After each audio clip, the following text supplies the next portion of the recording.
काय प्रश्न काय घेतो सर थांबा. अर्थसंकल्पाचा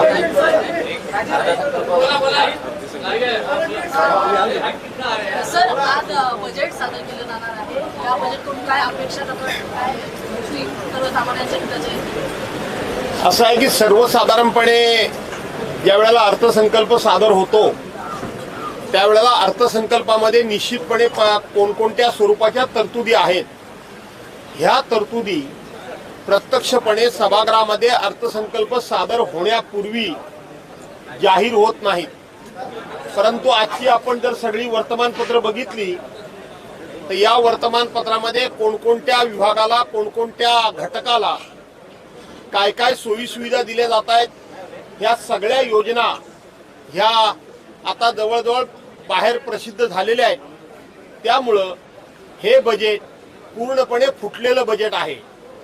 मला माहित आहे, माझा इतके वर्षांचा अनुभव आहे. सरकारच्या वतीनं सांगितलं जाईल की बजेट पार्ट 2 जो आहे तो पार्ट 2 हा लीक झालेला नाही, पार्ट 1 लीक झालेला आहे. परंतु पार्ट 1 आणि पार्ट 2 हे एकाच एकाच ठिकाणी बजेट असतं. त्यामुळे हे बजेट फुटलेलं आहे.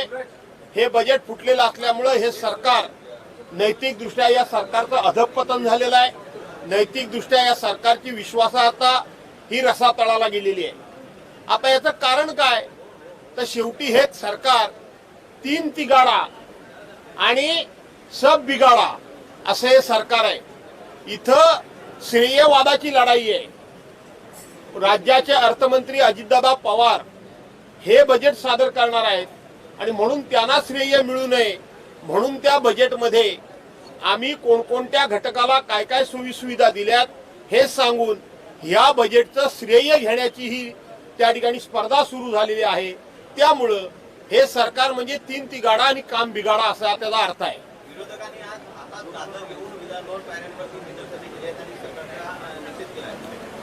नाही, निश्चितपणे कालच संसदीय कार्यमंत्री चंद्रकांतदादा पाटील यांनी सर्वांना चॉकलेट वाटलं. त्याच्या बातम्या आपण केल्यात. याचा अर्थ महाराष्ट्रातल्या जनतेला आज जो अर्थसंकल्प जाहीर होणार आहे त्या अर्थसंकल्पातून चॉकलेटच मिळणार आहे, फसवणुकीचंच काम होणार आहे. हे स्पष्टपणे त्या ठिकाणी जाहीर झालेलं आहे. हे स्पष्टपणे त्या ठिकाणी स्पष्ट झालेलं आहे आणि त्याचाच भाग म्हणून या बजेटमधल्या तरतुदी ह्या बाहेर जाहीर करून हे चॉकलेट कोणामुळे मिळतंय हे दाखवण्याचा हा प्रयत्न आहे. परंतु चॉकलेट म्हणजे फसवणूक आहे. दादांच्या पेटाऱ्यातून दादांच्या बजेटमधून पूर्णपणे लोकांची दिशाभूल झालेली असेल. राज्याच्या तिजोरीमध्ये पैसेच नाहीयेत. राज्यावर खूप मोठं अशा प्रकारचा कर्जाचा डोंगर उभा राहिलेला आहे. राज्याच्या सकल उत्पन्नाच्या 25% जवळजवळ राज्यावर कर्ज झालेलं आहे.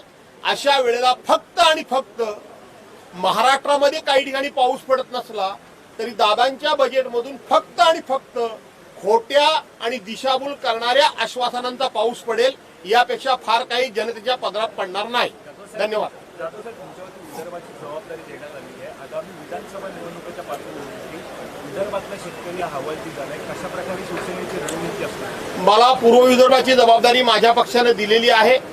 विदर्भामध्ये आज सरकारच्या विरोधात प्रचंड असंतोष आहे. आपण बघितलं असाल की विदर्भातल्या 10 लोकसभेच्या जागांपैकी फक्त आणि फक्त भारतीय जनता पार्टीच्या 2च जागा निवडून आल्या.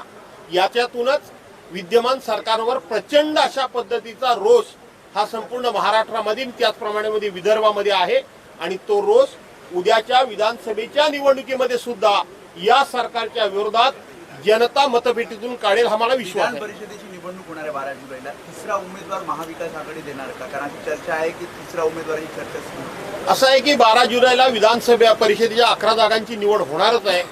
त्या संदर्भातला जो काही निर्णय आहे महाविकास आघाडी संदर्भामध्ये 2 उमेदवार देणार, 3 देणार की 4 देणार हे महाविकास आघाडीचे नेते लवकरच एकत्र बसतील आणि निर्णय करतील. धन्यवाद.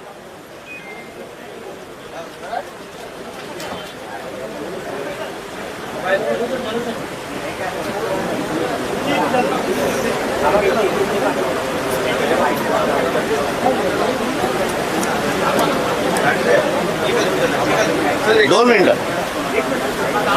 अजून एक एक्स्ट्रा